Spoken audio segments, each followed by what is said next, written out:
So now that we know how to find missing sides using trigonometry and missing angles using trigonometry, can we solve these 8 problems? The trickiest part about these 8 problems is you have to figure out which process to use. So what do we know how to do? Well, by now, hopefully we understand how to use SOHCAHTOA, right? And we do this to find a missing side or a missing angle in a right triangle, right? Because we know, for example, sine of an angle is opposite over hypotenuse.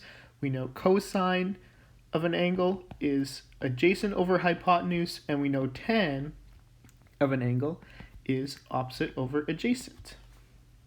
We also know we can use the inverse of each of these if we have to, right? And we do this generally whenever we need to find the missing angle, right? Because we need to undo that tan, that cos, or that sine.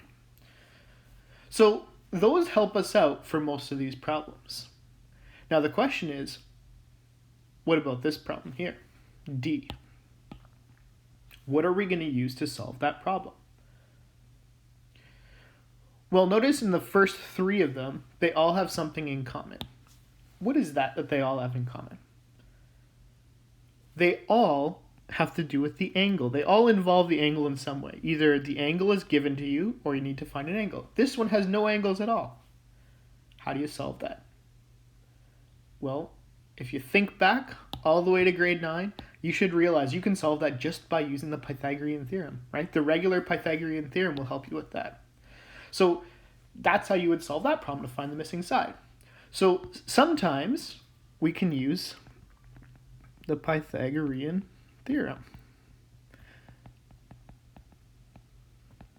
So these are basically the three tools you have to use to solve these problems. Number 1 is the Pythagorean theorem, or a squared plus b squared equals c squared. The second one is the inverse trig functions, right? Inverse trig. And the third one is just by using regular trig. So those are the 3 sort of processes you can help use to you can use to help you solve these problems. So what I'd recommend, pause the video here. Try all 8 of these problems. When you unpause, I'm just going to walk you quickly through all the solutions. So make sure you actually try them yourself. You won't learn anything if you just copy down the answers. So pause the video, try it yourself, unpause when you want to see the solutions. I'll go through the solutions one at a time.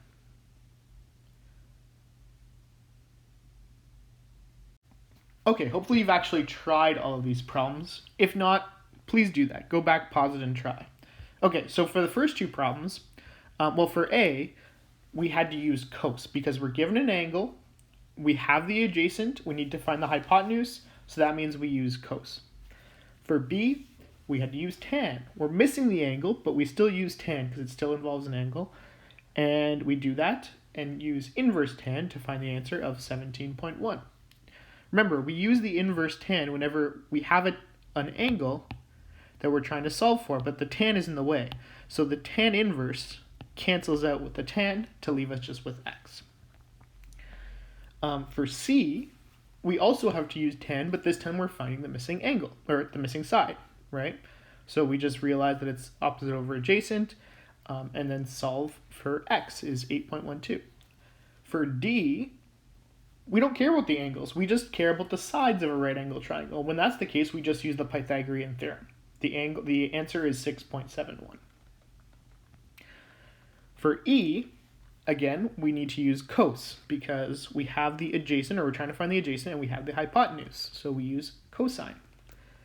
For F, this is another Pythagorean one, right? It doesn't involve the angles. We just need to find the missing side when we're given 2 sides. So that's 15.54 is the answer.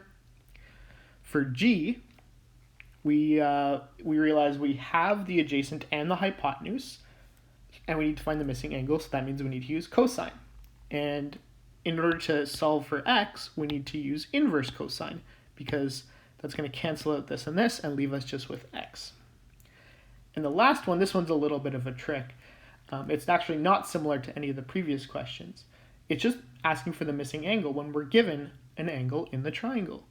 Realize that the third angle in a right angle triangle is 90 degrees, right? So if we know that one is 37, one is 90, what do the angles in a right angle triangle add up to? 180. So to find the missing angle, all we need to do is do 180 minus 90 minus 37, which gives us the 53 degrees. There you go. Those are all the different types of triangle or types of problems we can ask you about right angle triangles. Notice these three things, these three tools that you know how to do, only work for right angle triangles. They do not work if the triangle is not right angle. Oops. Angle triangles. In grade 11, that's where you'll learn some ways to solve for missing sides and angles if the triangles are not right angle triangles. So there you go. Hopefully you understand this, and if you do, you are an expert at right angle triangles.